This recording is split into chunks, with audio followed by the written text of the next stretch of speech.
Welcome back to the deep dive. Today we're wrestling with some really challenging sources. They frame one of America's most persistent and frankly painful issues, its relationship with firearms, not just as a social crisis, but as something much bigger. Something more catastrophic and systemic. Exactly. We're looking at a stack of articles, reports, and a whole lot of data that all seem to be asking this one very uncomfortable question. Which is? Is the U.S. gun problem, just by its sheer scale and persistence, basically a domestic war? And how does that relentless casualty count stack up against the human cost of actual conflicts? Wars raging abroad, particularly in Africa. And it's a comparison that's deliberately provocative. I mean, it's meant to be jarring. It is. But it's essential, because the numbers themselves demand a reckoning. Our mission today is to try and move past the immediate, often very emotional political talking point. Right. Get to the data. We want to distill the hard data. We need to analyze that controversial framing, really unpack the deep policy and constitutional implications it raises about self-governance, and critically, and this is a part that often gets missed, we have to examine the global impact of U.S. gun production. The ripple effect. A huge ripple effect. Yeah. This issue, as our sources really lay out, extends the violence far, far beyond America's shores. Okay, let's unpack this immediately then. Because the domestic scale is so alarming, it really demands our attention right up front. It does. When we use this phrase, a domestic war, what are the raw numbers that are forcing this conversation? What's the immediate annual impact we're trying to contextualize here? We have to start with the core data point that anchors this entire discussion. In 2023 alone, the United States recorded approximately 46,728 firearm-related deaths. 46,728. Yeah. It's just, when you hear a number that big, it can feel abstract. It does. It's hard to grasp. For many people, a number like that sits alongside major national disasters or, casualties from an extended military conflict. But this isn't a one-off event. That's the key difference. No, and that's the point. It happens every single year. Every year. That annual repetition is what makes it so corrosive. And the sources provide this other metric to make it feel less abstract, a time-based metric. And it's just horrifyingly clear. The one that really stops you in your tracks. Yeah. It translates to roughly one American killed by a gun every 11 minutes. Every 11 minutes. Think about the duration of this conversation we're about to have. Yeah. It's almost impossible to comprehend. And that relentless pace is the key differentiator. It's not a single catastrophic event like a hurricane or an earthquake. It is persistent, low-grade, but highly lethal violence happening every hour of every day. Whether the news cycle is covering it or not. Exactly. That's what's so important. It's a constant hum of lethality in the background of American life. And that persistence, that repetition, is what transforms it from, say, an episodic crime wave into a structural, ongoing crisis that affects the safety and the psyche of millions of people. And if we zoom out from that one-year snapshot, the long-term cost is just staggering. It really is. The cumulative toll since 1968, just in the last few decades, it approaches a truly shocking figure. The sources put it at 1.9 million firearm deaths. 1.9 million. That number, 1.9 million lives lost to firearms, it puts the issue on a scale that honestly rivals some of the longest and deadliest conflicts in modern world history. It absolutely does. Yeah. When we're talking about 1.9 million, we are talking about a societal loss of life that is comparable to the death toll of the Korean War, the Vietnam War, and the recent wars in Iraq and Afghanistan. All combined. Combined, depending on which estimates you use. And that is the very basis for this argument, that it's a domestic war. Not in the sense of, organized battles between uniformed armies. Right, no front lines. No front lines. But in the relentless generational loss of life inflicted across a large, nominally peaceful population, it's a mortality rate that's just baked into the social operating system of the country. Okay, so that's the big picture. Let's break that down. Let's deconstruct the domestic crisis a bit more. Okay. Taking that massive 2023 figure, the 46,728 deaths, let's dive into what makes up that number. Because I think when people hear gun violence, they immediately picture one or two specific things. Mass shootings. Mass shootings, street crime, things that capture the headlines. But the sources provide a detailed breakdown that shows the crisis is, it's more complex, and in some ways, even more troubling for anyone trying to solve it. This is the crucial nuance we have to communicate. Because you're right, homicides and mass shootings, they drive public fear and they absolutely dominate the policy conversation. But the majority contributor to that overall death toll is actually suicide. Wow. More than half of those deaths, the sources estimate it's around 58%, were firearm suicides. More than half. More than half. And that single statistic fundamentally shifts the nature of the crisis. It's no longer solely a law enforcement issue.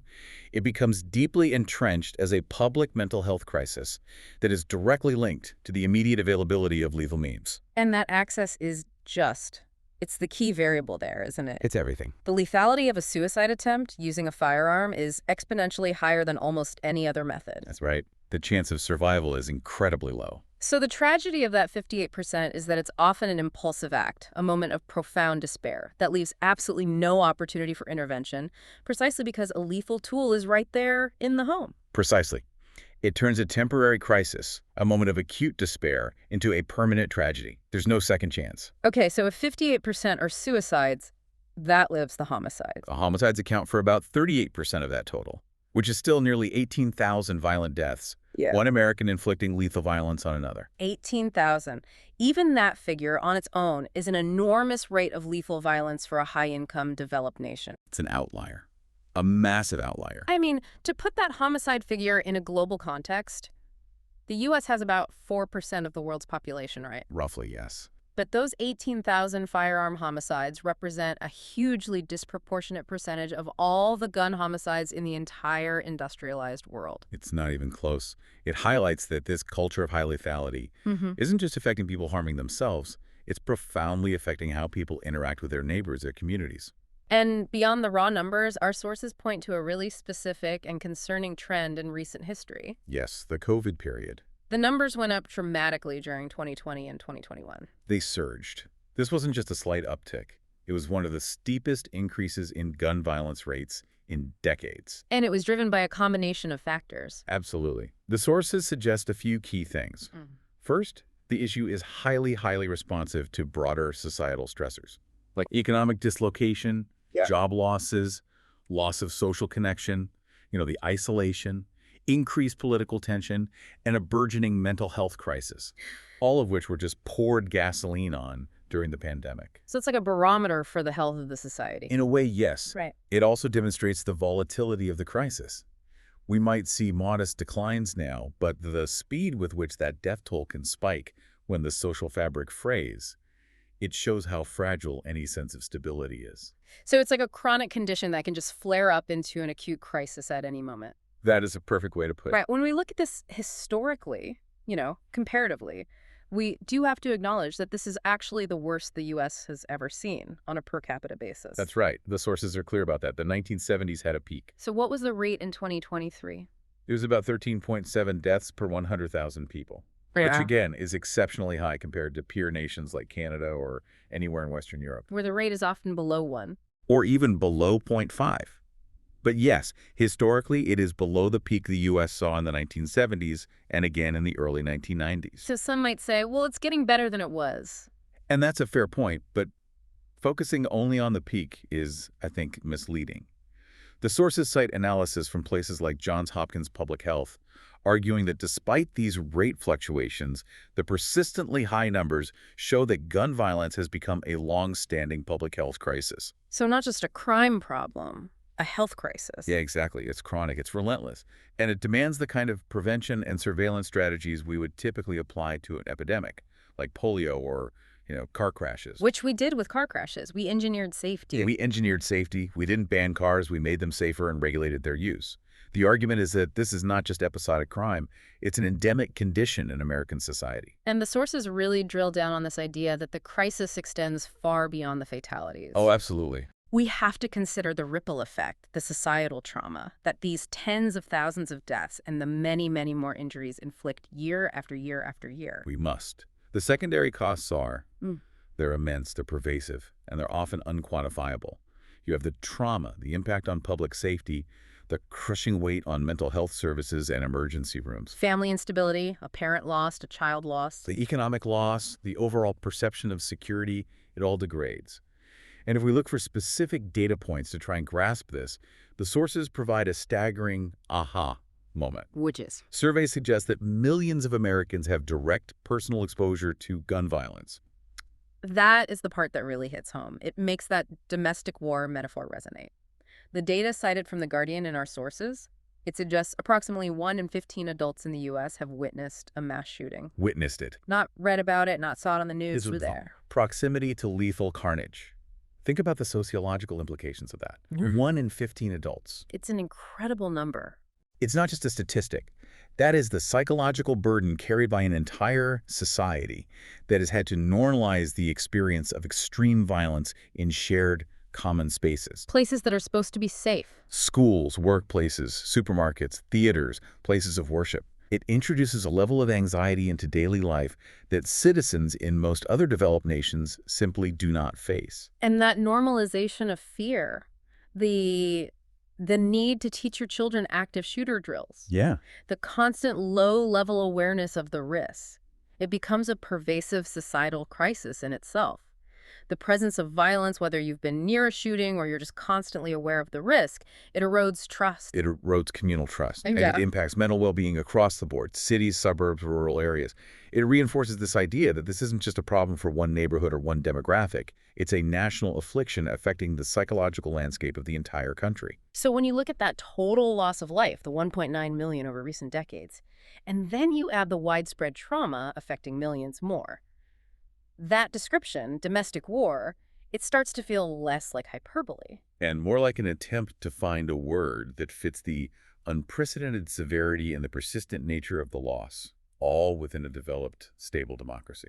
Okay, that brings us directly to the most controversial and I think arguably the most difficult part of this framing. The comparison. The comparison. Comparing this persistent U.S. gun death toll to fatalities from actual wars and conflicts across the African continent. Right, and this is where context becomes absolutely everything. Because we were talking about comparing widespread chronic warfare and societal collapse with domestic internal violence. They're very different phenomena. Very different. And the sources are careful to detail the nature and scope of Africa's conflicts to make sure we're acknowledging that difference. We're talking about multi-front battlefields, civil wars, insurgencies, genocide. And critically, it's not just about bullets. No. These war-related deaths include vast and often uncounted secondary consequences. Famine directly linked to conflict, disease outbreaks in refugee camps, large-scale displacement.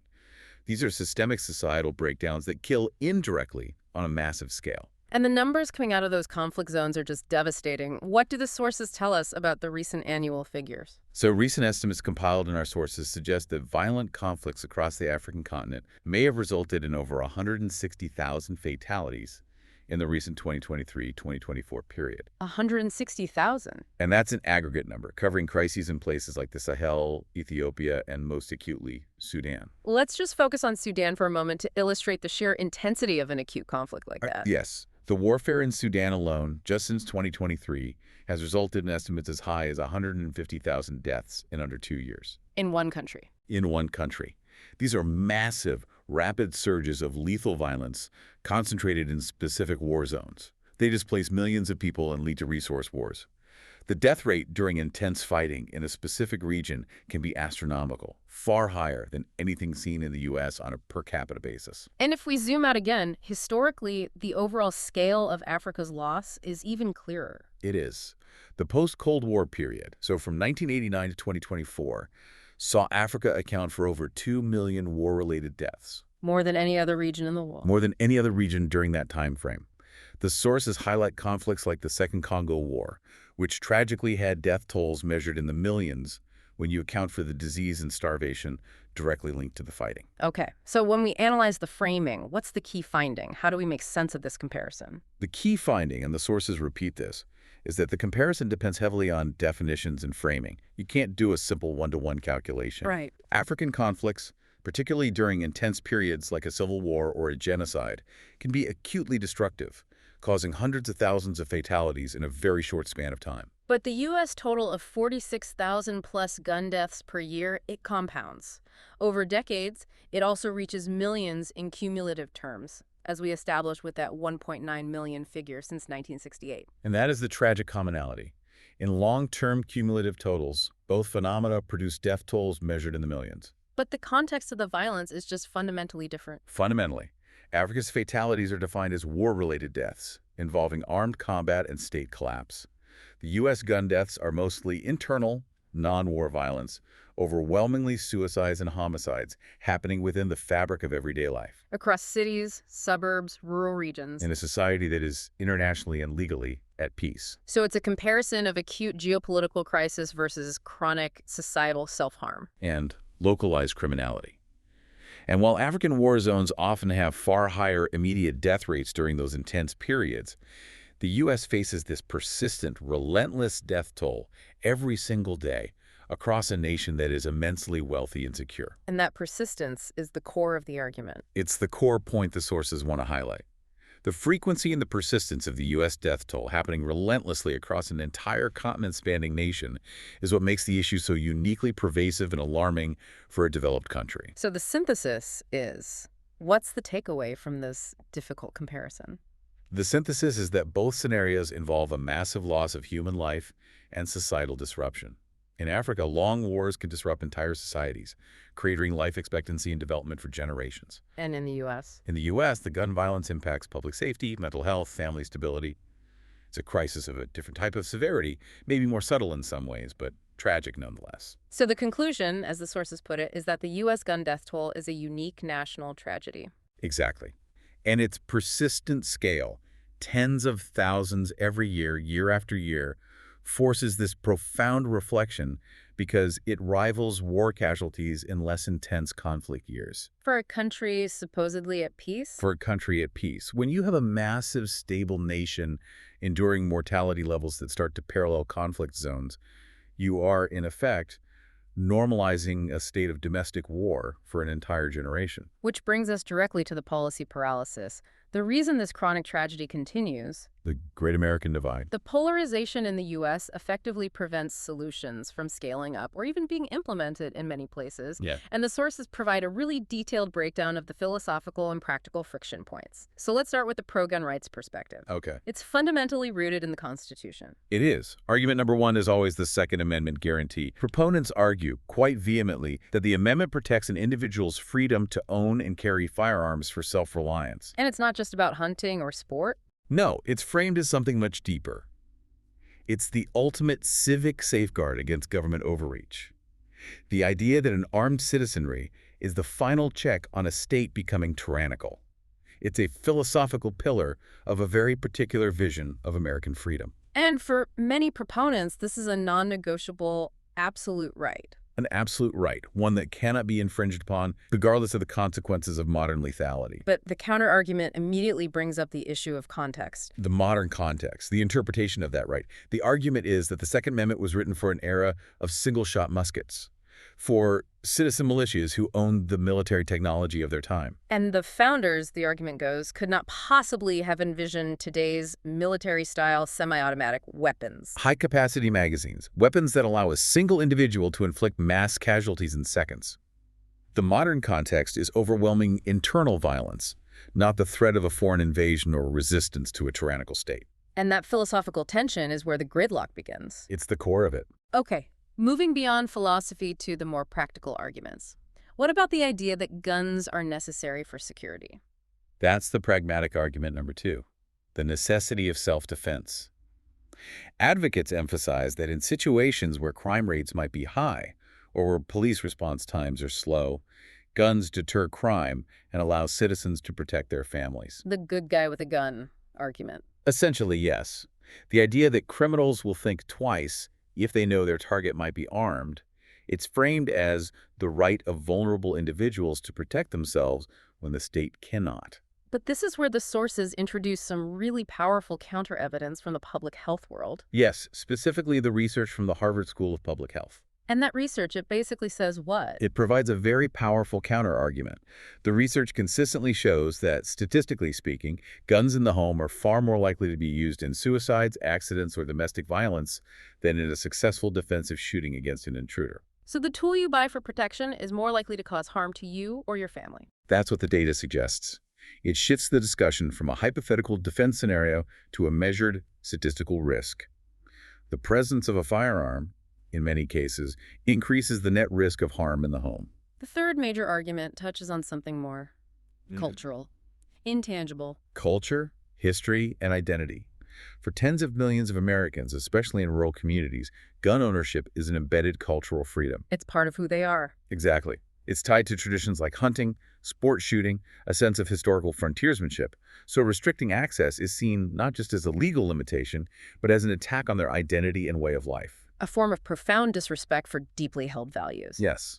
And the counter-argument there is that cultural traditions can and do evolve with regulatory frameworks that prioritize life. It's driving. Driving is the perfect example. Or alcohol. We regulate these dangerous activities to reduce death and harm, but we don't erase the activity entirely. Regulation, they argue, can happen to preserve responsible gun use while drastically reducing the preventable deaths. And finally, there's a very practical argument from the pro-gun side. Ineffectiveness of control. Right. The argument that restrictive laws only disarm the law-abiding, but fail utterly to stop criminals. Outlaw guns, and only outlaws will have guns. That's the slogan. They argue that, by definition, criminals will get weapons through black markets or theft, regardless of the law. So gun control is just security theater that puts good people at a disadvantage. And this is met with a very strong comparative counter-argument from other countries. Yes, from international examples. Evidence from Australia after 1996, from Japan's strict licensing, from the UK's controls. It all demonstrates that comprehensive nationwide regulation significantly reduces overall death rates. Even if some black market activity continues. Yes. Because the overall reduction in the pool of available weapons and the increased difficulty criminals face in acquiring them, it results in fewer homicides and fewer suicides. The international data strongly supports the idea that control works to reduce death at a societal level. Okay, so now let's flip to the gun control perspective. Where do they usually start? They usually start with argument number one, which is the flip side of what we just discussed. Stricter laws reduce violence. The proof is in the pudding. Exactly. Supporters cite the immediate, compelling evidence from other nations. Lower homicide and suicide rates in places with strong, centralized regulations serve as proof that comprehensive laws save lives. Their primary focus is on saving those tens of thousands of lives lost every year. But the counter-argument to that flips the focus back to sociology and economics. Right. It argues that regulation only addresses the symptom, the tool, while ignoring the root causes of violence. Like what? Mental health crises, poverty, lack of educational opportunity, societal inequality. They argue that just restricting firearms enables black markets and leave law-abiding citizens in high-crime areas vulnerable. It's a double injustice. Argument number two from the gun control side targets specific weapons? The lethality. Bans on mass death weapons. Supporters argue for outright banning semi-automatic rifles and high-capacity magazines because these are the tools that facilitate mass shootings. They're designed for war, not for sport or self-defense. That's the core of their argument. They inflict maximum civilian casualties as quickly as possible. But the counter-argument here is that these bans are often too narrow. Yes. Opponents argue that mass shootings also happen frequently with handguns, and that focusing too narrowly on so-called assault weapons limits the overall effectiveness of the law, while potentially making citizens less secure. The third major perspective frames the whole crisis differently. The public health framework. This perspective frames the tens of thousands of annual deaths not as an inevitable price of freedom, but as a preventable public health crisis. Like we discussed with car crashes. Exactly. It demands the same regulatory scrutiny we give to infectious diseases, dangerous food products, or highway safety. The goal isn't to punish, but to reduce injury and mortality across the population. But opponents counter that this perspective dangerously ignores personal liberty. They do. They argue that education, training, and responsible ownership are better, less intrusive solutions than blanket regulation that infringes on a constitutional right. Treating guns only as a public health threat, they argue, diminishes the civic and personal importance of the right to bear arms. And finally, argument number four, which addresses social equity. Advocates point to the disproportionately high rates of gun violence in vulnerable communities, urban centers, minority neighborhoods, and they make the case that regulation is a matter of social justice. To protect those most impacted by the proliferation of firearms. Right. They argue the violence is a direct result of easy access that targets marginalized groups. But the counter-argument here is really nuanced, and it often comes from minority voices as well. It does. It says that restricting firearms may leave residents in these high-crime areas defenseless against violent criminals who already have illegal weapons. While the underlying issues, Inequality and poverty, remain unaddressed. Opponents argue that focusing only on gun restriction is a distraction from the necessary social investment needed to fix the root causes of the violence. What's so fascinating is that despite this deep, deep polarization, the sources do point out some clear areas of potential agreement. Yes, common ground, which often involves pragmatic, specific solutions that appeal to responsibility rather than complete restriction. So things like universal background checks. Right. Requiring checks for all sales, Hmm. including those that are currently exempt, like private transactions or many gun show sales. And polls show that even many responsible gun owners support this, Then you have red flag laws. also known as extreme risk protection orders. These allow for the temporary removal of firearms from individuals who are deemed high risk to themselves or others by a court. It's about preventing a tragedy before it happens. And finally, safe storage requirements. Just common sense laws designed to reduce accidental deaths and access by minors or unauthorized people. These areas suggest that not all legislative movement is doomed to partisan failure. They offer pathways for immediate, tangible reductions in deaths. The sources also suggest that the polarization is so intense, often fueled by well-funded lobbying, that even a massive tragedy, like a mass shooting, does not reliably produce legislative change. In fact, sometimes the opposite happens.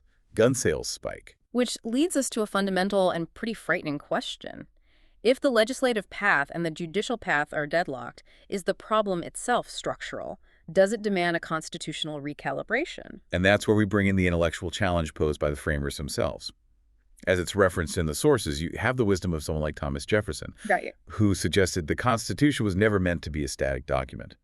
Jefferson expected that every generation should periodically reconsider and adapt it to new circumstances, to essentially patch the societal operating system to deal with modern threats.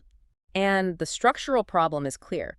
The 18th century context of muskets is profoundly different from the 21st century reality of mass death firearms. And the judicial interpretation of the Second Amendment has also become increasingly maximalist, especially since the Heller decision in 2008. So the sheer scale of the problem, the tens of thousands of preventable deaths every year, it frames this as a chronic public health emergency that the current legal framework seems inherently unable to address. Right.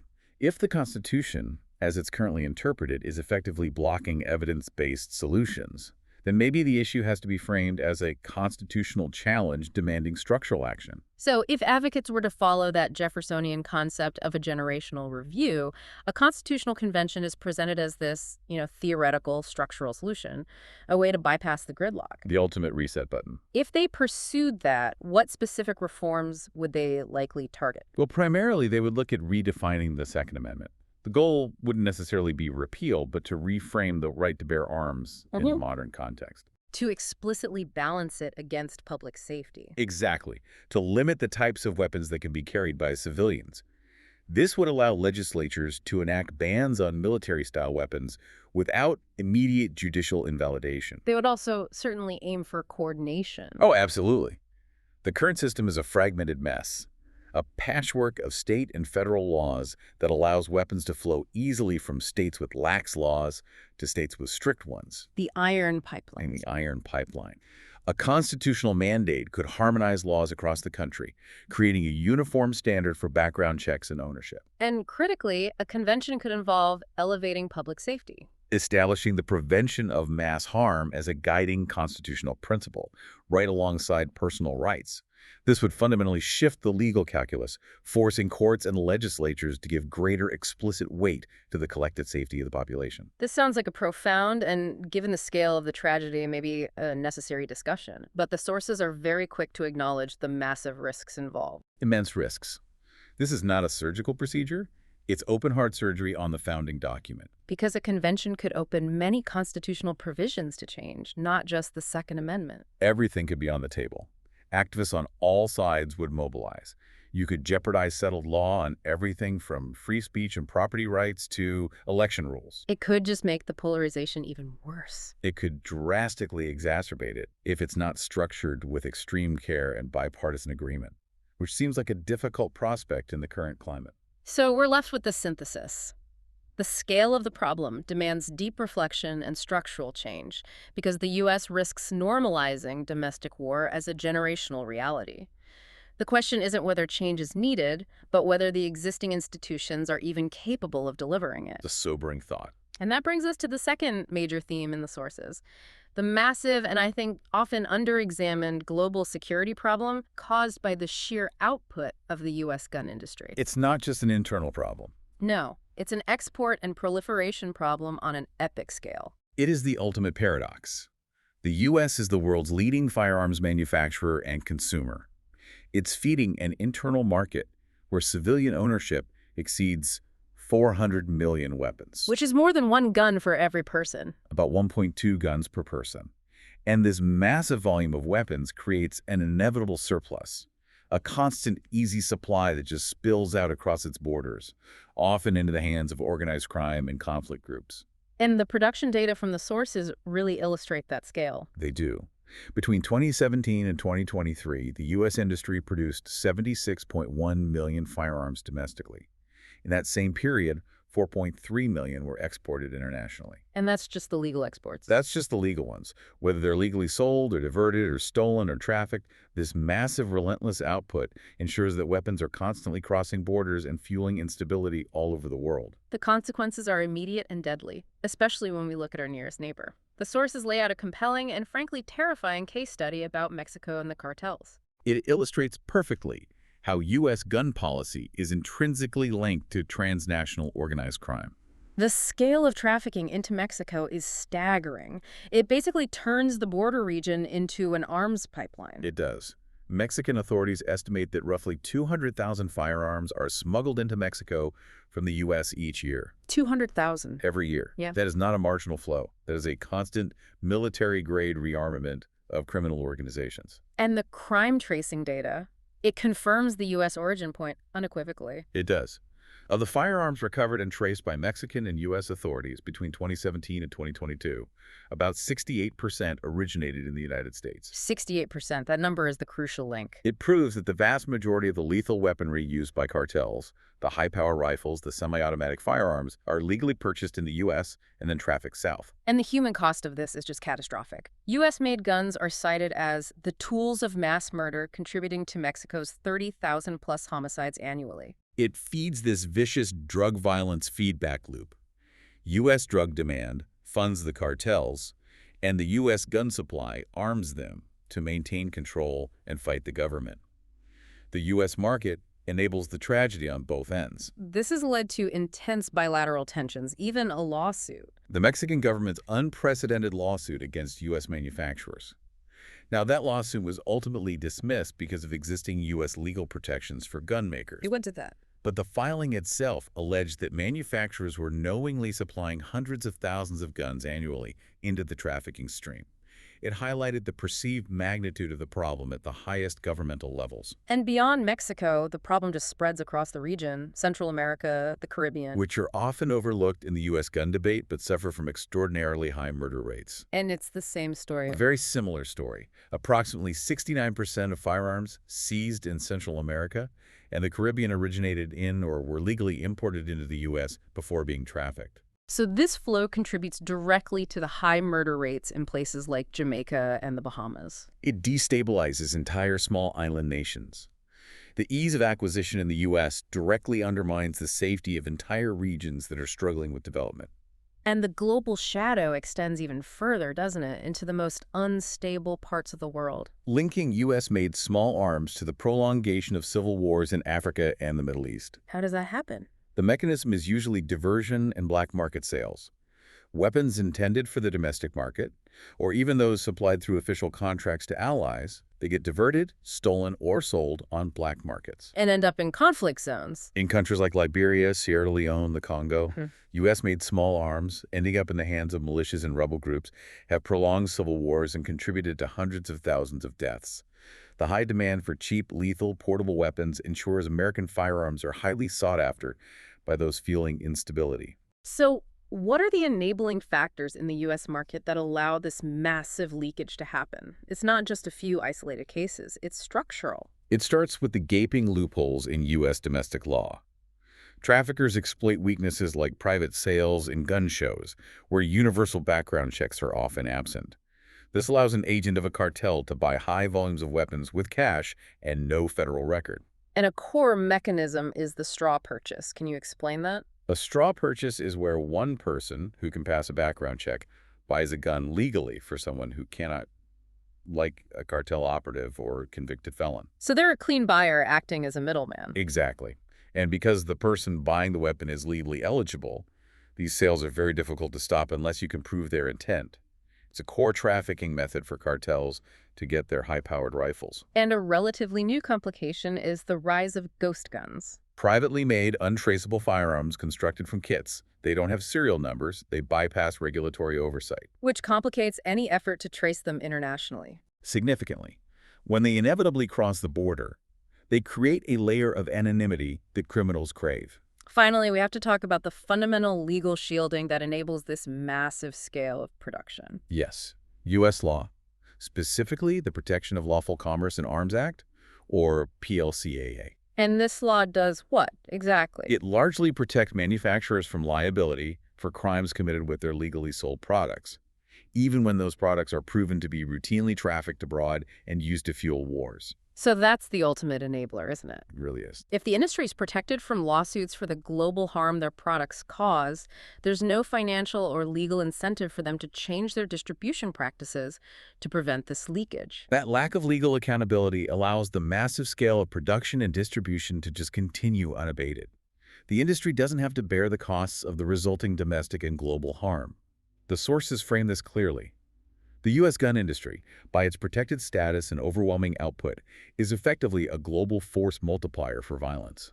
Okay, so if the U.S. gun crisis is this uniquely American tragedy, then the rest of the developed world must offer some potential solutions, or at least powerful counterexamples. Like I do. We need to look at what other nations with comparable levels of freedom and prosperity have done to achieve genuine safety. Let's start with the global model of safety, Japan.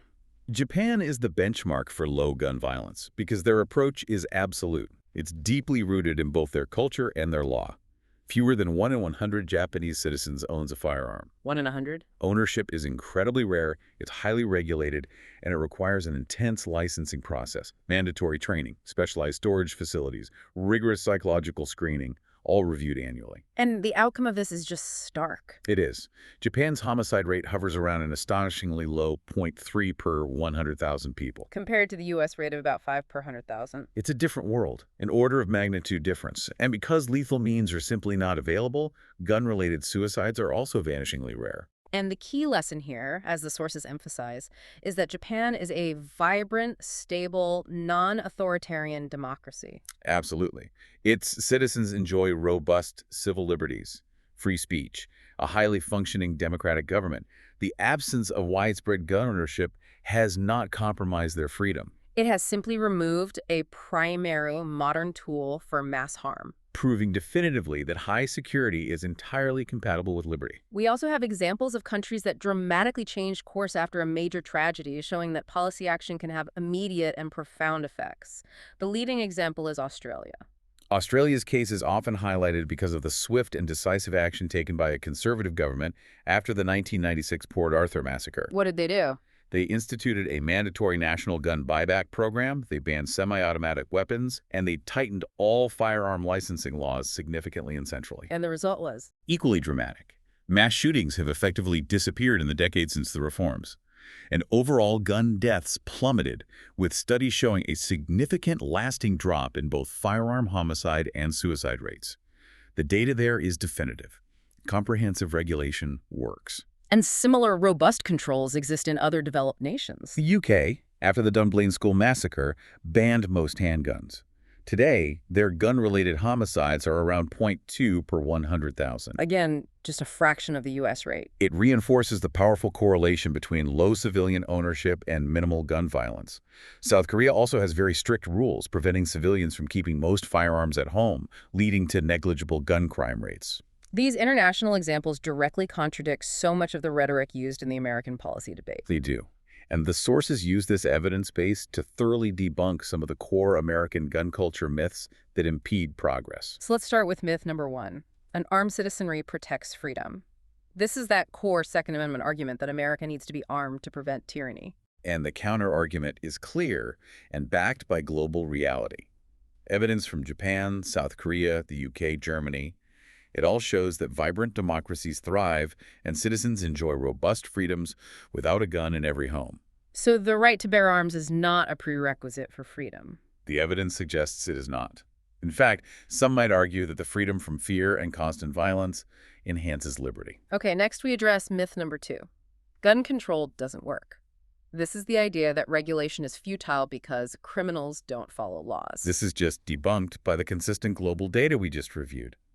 Strict regulations, combined with aggressive enforcement and cultural acceptance, consistently lead to lower homicide and suicide rates. And fewer mass shootings. And reduced firearm-related injuries across entire populations. Regulation works when it's applied comprehensively, as Australia and the UK have shown.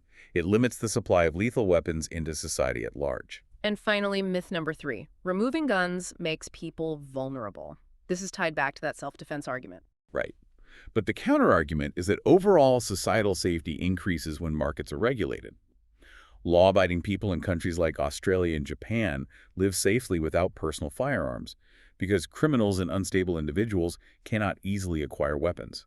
So safety is achieved not through individual armament, but through collective regulation. It reduces the presence of lethal tools in society overall. The conclusion here seems powerful. America's gun obsession has these staggering human, economic, and social costs, and it is a policy choice, not a fundamental necessity for a free society. And this leads directly to recommendations for global responsibility. If the U.S. is to be a responsible global actor and reduce its role in fueling these transnational conflicts, it has to confront the fact that its domestic gun industry is a global force multiplier for violence. As seen so vividly in Mexico. So what do the sources recommend in terms of structural policy reform for that global footprint? 3 key areas. First, tighten export regulations to ensure firearms are not diverted into conflict zones or criminal enterprises. Implement robust tracing mechanisms for weapons leaving the U.S. to ensure accountability. And third, and this is the big one, Introduce corporate accountability. That means revisiting the PLCAA, that liability shield, forcing manufacturers to bear the financial costs of the global harm their products cause. which would create a financial incentive for better security in their distribution chains. Exactly. So, to wrap this up, this deep dive has shown us the 2 faces of America's gun crisis. It has. We synthesized the internal tragedy of tens of thousands of persistent, preventable deaths, mostly suicide and homicide, that creates a level of violence in a developed nation that is just unparalleled. It effectively normalizes a domestic war. And we've connected that internal problem to the immense external role of U.S. firearms. How they fuel cartel violence in Mexico, destabilize societies across Central America, Africa, and the Middle East. The sheer scale of U.S. production and the porous nature of its market make it a significant global security risk. The sources repeatedly bring us back to that Jeffersonian vision of a self-correcting democracy. The failure to address the lethal consequences of widespread gun ownership risks normalizing this level of violence as an inherited generational reality. The demand is for courage. The courage to adapt 18th century laws to 21st century realities. That is the ultimate structural challenge. We have to ask whether the legislative gridlock means the crisis has become a constitutional one, demanding deep reflection on how the historical right to bear arms must be balanced against the modern principle of protecting life on a mass scale. The current system, designed for a different era, is demonstrably failing to secure the safety of its citizens. And those outside its borders. So we'll leave you with this final provocative thought, building on the dual focus of the source material. The U.S. gun problem requires us to ask not just how safe are we at home, but also how many wars abroad are fueled by our firearms. It's a connection that demands recognition of the U.S. gun industry as a global force multiplier for violence, whether those weapons are legally exported or illegally trafficked to cartels. Think about the long-term ethical and geopolitical implications of that 68% trace rate in Mexico, or the hundreds of thousands of lives lost to U.S.-made small arms in conflicts far from American soil. The responsibility is immense, and the search for safety must extend globally. What specific steps, international accountability, or constitutional change do you believe are most overdue to confront this dual crisis? Thank you for diving deep with us.